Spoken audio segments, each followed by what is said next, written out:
aéreo durante um voo de lazer. Tá. Em 1926, ele é admitido na Sociedade das Linhas Aeropostale e em 1927 ele ficou responsável pelo correio aéreo entre Toulouse, na França, entre Casablanca, no Marrocos, e Dakar, no Senegal. Então ele ficou encarregado de todo o parte do correio nessas três localidades. Em 1929 ele mudou-se para a Argentina, aqui, nosso vizinho, e ele passou a trabalhar como gerente da mesma empresa Aeropostale que ele trabalhava lá entre França, o Senegal e o Marrocos. Em 1931 ele se casou com uma salvadorenha e daí ele deixa então de trabalhar ali na Argentina e se desloca, volta para trabalhar lá em Marrocos e Casablanca. Em 1932 ele foi contratado como piloto de testes de hidroaviões, mas ele abandonou esse trabalho quando em 1933 ele sofreu mais um acidente, mais uma queda de avião. Tá, quase fatal. Na década de 30 ele trabalhou como piloto de provas e como repórter.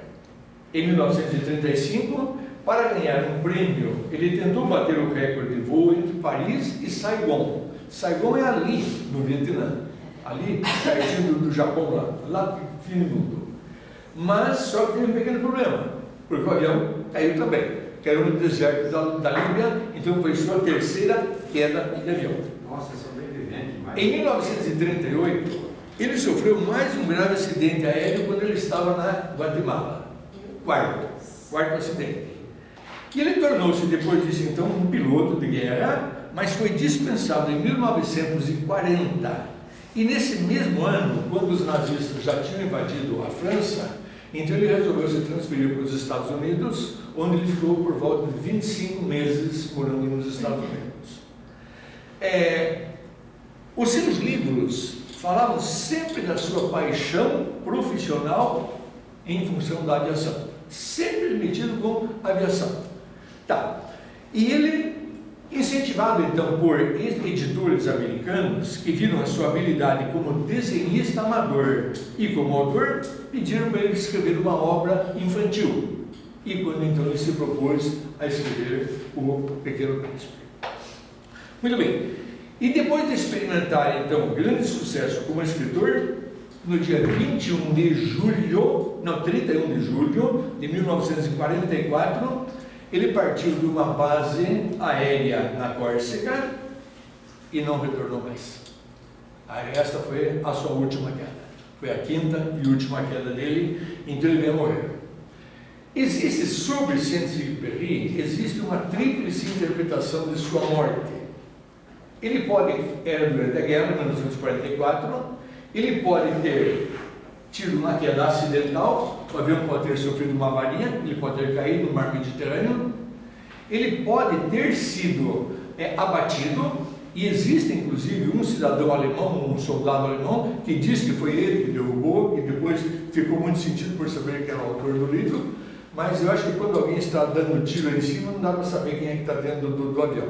E ele afirma que foi ele, até que prova o contrário, fica sendo.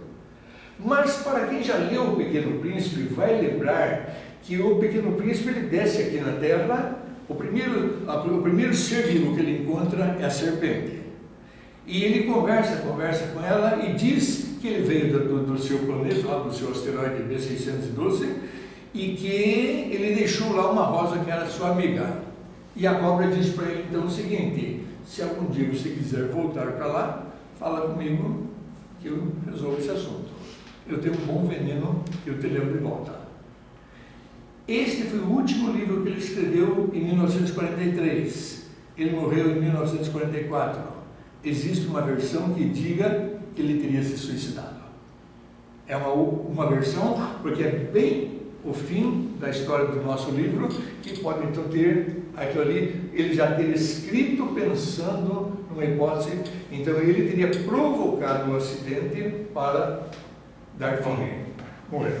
Tá. Mas nada provado, não existe nada que diga que é uma verdade. São três hipóteses: avaria, queda acidental ou suicídio. Muito bem. Em 1998, agora, esses dias atrás, um pescador pescou uma medalhinha, tá? Com o nome do Saint-Exupéry e da esposa dele. Então, deduzindo que ele poderia estar ali então, no mar Mediterrâneo. E 10 anos depois, um arqueólogo submarino achou os destroços do avião. E aí dá para identificar o avião. Então, identificou o avião e uma parte desse avião encontra-se hoje no Museu do Ar e do Espaço de Le Bourget, na França. Tá, mas o corpo de Saint-Exupéry nunca foi encontrado. Então, vai continuar. Tá.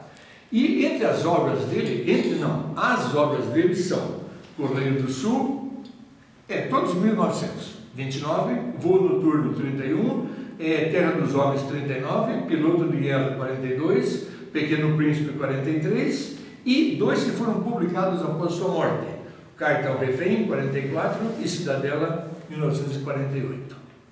Então essas são as obras dele. Pequeno Príncipe, a última obra que ele escreveu. Muito bem. Isso para ter uma ideia de quem era o autor. Mas vejam então que todas as obras dele, Correio do Sul, Voo Noturno, Piloto de Guerra, tudo falando de aviação. E o Pequeno Príncipe é o Pequeno Príncipe encontrado ali no deserto caído, onde o Pequeno Príncipe o encontra então. E vamos então, pessoal, ao nosso livro propriamente dito agora. Então, esse livro, ele é um clássico escrito há 82 anos, mas com fôlego de garoto até hoje. Ele continua sendo um livro assim, que a gente lê e como se fosse assim, uma coisa bem presente na vida da gente. Ele foi publicado originalmente em 1943 e o livro já vendeu no mundo mais de 200 milhões de exemplares.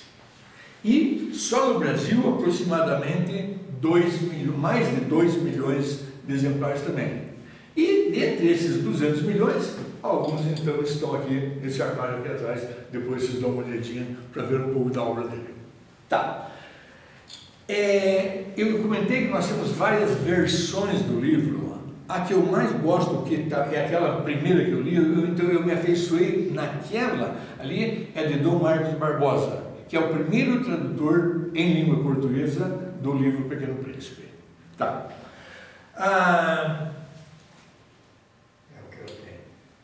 Eu citei também, né? Dom Marcos Barbosa. Tá. Muito bem, um bispo, inclusive.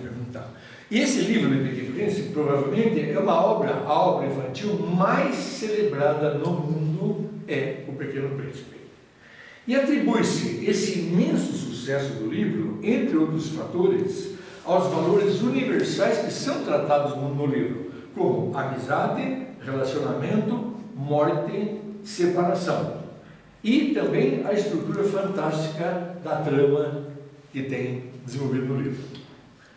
Muito bem. O curioso, como eu já disse, é o fato de que tenha sido justamente o último livro do autor, cuja vida também se encerrará já em seguida, 43, 44. Esse livro pode aparentar ser uma obra destinada a crianças, mas possui um grande teor, tanto poético como filosófico. Tá. O Pequeno Príncipe conta a seguinte história. O Pequeno Príncipe morava num pequeno planetinha, vamos chamá-lo um asteroide B612, e o planeta dele não era maior do que esta casa, essa sala aqui. Era pequenininho, então era o tamanho de uma casa.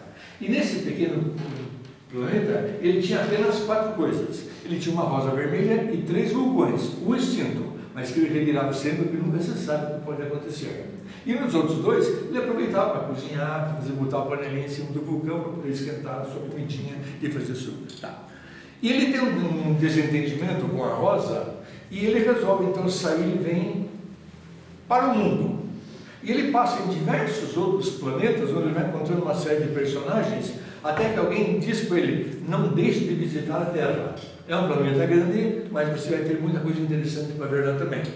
E ele vem, e ele chegando então, ele primeiro ser que ele encontra a serpente, e depois ele passa 1 ano rodando, quando ele botou na cabeça então que ele quer voltar, porque ele tem que se reatar a amizade com a rosa. E ele tem que voltar no ponto que ele desceu, porque naquele ponto que ele desceu é onde o planeta, o asteroide B612, estaria exatamente.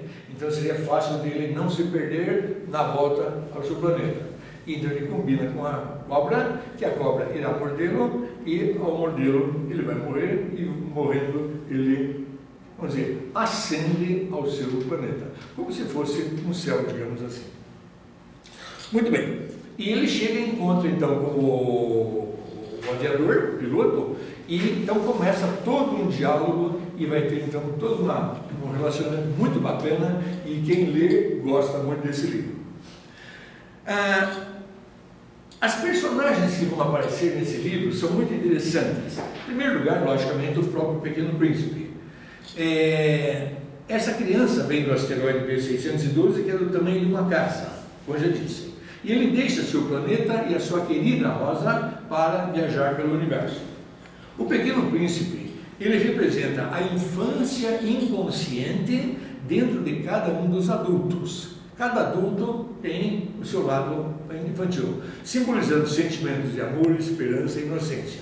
E vejam que a dedicatória que há no livro, especialmente naquela do Dom Marco Barbosa, que eu estou acostumado a ver, então a dedicatória diz exatamente isso: eu dedico este livro à criança que todo adulto já foi. Então, ao invés de dedicar a um adulto, ele dedica a uma criança. Todas as pessoas grandes um dia foram crianças. Então, ele diz também, mas poucos se lembram deste fato.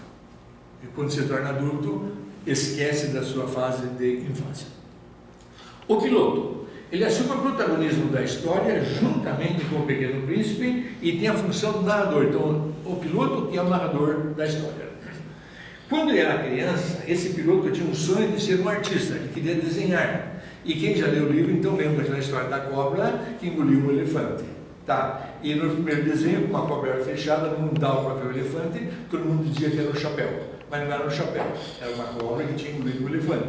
Então, quando ele resolveu fazer a cobra aberta, aí sugeriram para ele: parta para outra, seja um geógrafo, vai conhecer o mundo, vai viajar, faça outra coisa, mas não é seu melhor campo ser desenhista. Muito bem, então o piloto, ele simboliza a atitude de perseguir e lutar pelos sonhos que a gente tem na vida. A rosa, essa tal rosa que está lá, é o elemento de objeto de amor do Pequeno Príncipe, mas graças ao seu comportamento contraditório, faz com que ele parta nesta viagem pelo mundo. A rosa tem uma atitude melodramática e orgulhosa, e simultaneamente é convencida e ingênua. A rosa. O Pequeno Príncipe cede aos seus caprichos, e como cuida muito bem da rosa, a sua memória faz com que queira regressar ao seu lar para estar junto com sua amiga a rosa. Ela simboliza, portanto, o amor que deve ser cultivado e cuidado, e apresenta características humanas, tanto boas como más. Ele apresenta a dualidade das emoções e das características humanas. E na viagem, passando por outros planetas, ele vai conhecer uma série de personagens. Um deles é o rei, mas eu vou pegar só o essencial de cada um, para não tem muito assunto para falar. Tá? Então, o rei, ele dizia o seguinte, ele ensina a lição de que é preciso exigir de cada um aquilo que o outro tenha condições de cumprir. Se eu peço alguma coisa que o outro não tem condições de cumprir, então o erro não está em quem não cumpre, o erro está em quem deu a ordem errada. Então o rei ensina que a gente deve exigir o que o outro tenha condições de cumprir. Ele vai para um outro planeta e encontra um bêbado. E vejam bem, cada planeta só tinha um habitante, então agora é o bêbado. E o bêbado é contraditório, e vejam como é interessante. Ele afirma que bebe para esquecer da vergonha de beber. Ele bebe para esquecer da vergonha que ele é bêbado. O bêbado representa a ignorância e as pessoas que tentam fugir da realidade ou resolver determinado problema através de um vício.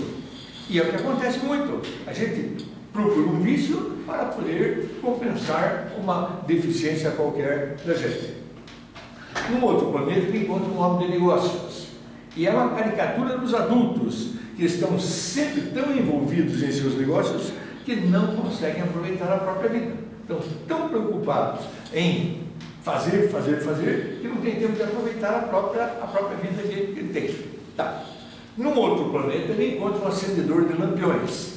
Mas é interessante que ele girava tão rápido que a cada 1 minuto ele tinha que acender o lampião porque era noite e no minuto seguinte tinha que pagar porque já era dia. Então, como é que ele podia dormir se ele só tinha 1 minuto de noite? Então, aí entra, né, toda aquela sistemática. Mas diz exatamente isso, que simboliza as pessoas que cumprem determinadas tarefas sem um pensamento crítico, apenas fazendo porque é seu dever de fazer. Mas ele é um bom cidadão, ele é coerente, ele cumpre suas obrigações sem questionar. Então, é para fazer, eu faço. Essa é a minha obrigação, eu cumpro. Tá. Depois ele vai no outro planeta e encontra um astrônomo. E esse astrônomo aliás, não, esse astrônomo não é no outro planeta, não. É aqui na Terra já. É um astrônomo turco, que foi ele que descobriu o asteroide B612. Obrigado. Mas quando ele fez a demonstração do asteroide B612, ele estava usando aquelas roupas tradicionais que se usavam na Turquia lá no século 17, 18, 19. Então ninguém deu crédito para ele, porque ele parecia uma figura jocosa. Aí, então, passado algum tempo, ele resolveu colocar roupas à moda europeia e todo mundo bateu palmas e disse: oh, que cientista importante esse. Então, para mostrar exatamente isso, é o problema da xenofobia e o racismo na sociedade, onde as pessoas são julgadas por valores menores de acordo com a sua roupa, raça ou local de nascimento. Então, tudo isso está nesse pequeno livro do Pequeno Príncipe. E ele vai encontrar um vaidoso também. E o vaidoso ensina que pelo vaidoso ele ensina que não podemos depender dos elogios para encontrarmos o valor que nós temos. Nós temos que saber do nosso valor, não esperar que alguém venha nos elogiar. Já na Terra, depois que ele chega então, além daquele astrônomo, ele vai encontrar alguns outros elementos. E um dos elementos mais fortes que tem no livro do Pequeno Príncipe é a raposa. Então ele vai se encontrar com a raposa e aparece de uma forma misteriosa e estabelece uma amizade com o Pequeno Príncipe. Apesar de pedir para ser cativado pelo seu amigo, a raposa não atua só como pupila, mas ela acaba se tornando a grande a mestra do Pequeno Príncipe nesse livro.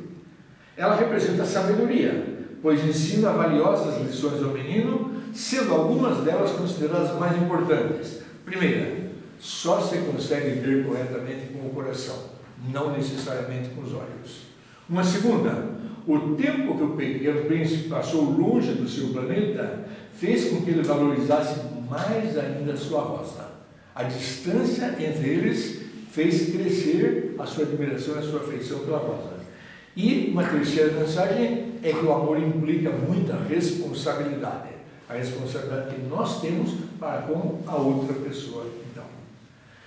E quando o piloto acorda no primeiro dia que o Pequeno Príncipe está ao lado, o Pequeno Príncipe pede para ele desenhar um carneiro. Aí vem um carneiro que tinha chifre, outro que estava doente, outro não sei o quê, até que o piloto, para se safar da situação, desenhou uma caixa e disse: o carneiro está dentro.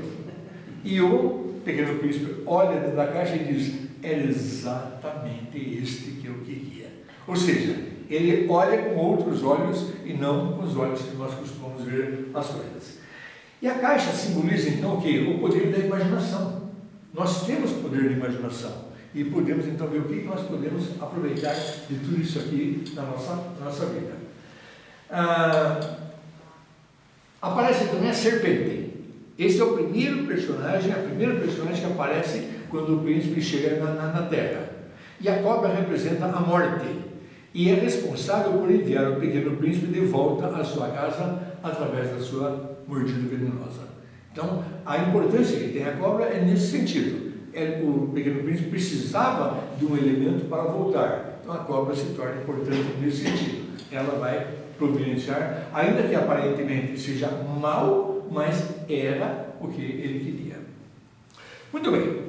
Eu gostaria agora, pessoal, que nós passássemos a analisar um pouco frases que há em toda a história do Antoine de Saint-Exupéry, porque há algumas que não são do Pequeno Príncipe e outras que são. Então eu vou citar primeiro algumas que não são do Pequeno Príncipe, para a gente ter uma ideia mais completa do autor, para depois a gente poder pensar melhor.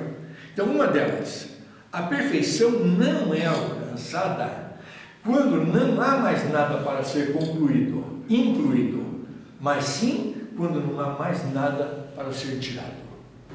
Vocês conhecem a história do Michelangelo, quando ele esculpiu a Pietà? Ele tinha apenas 24 anos de idade, era um moleque, um menino.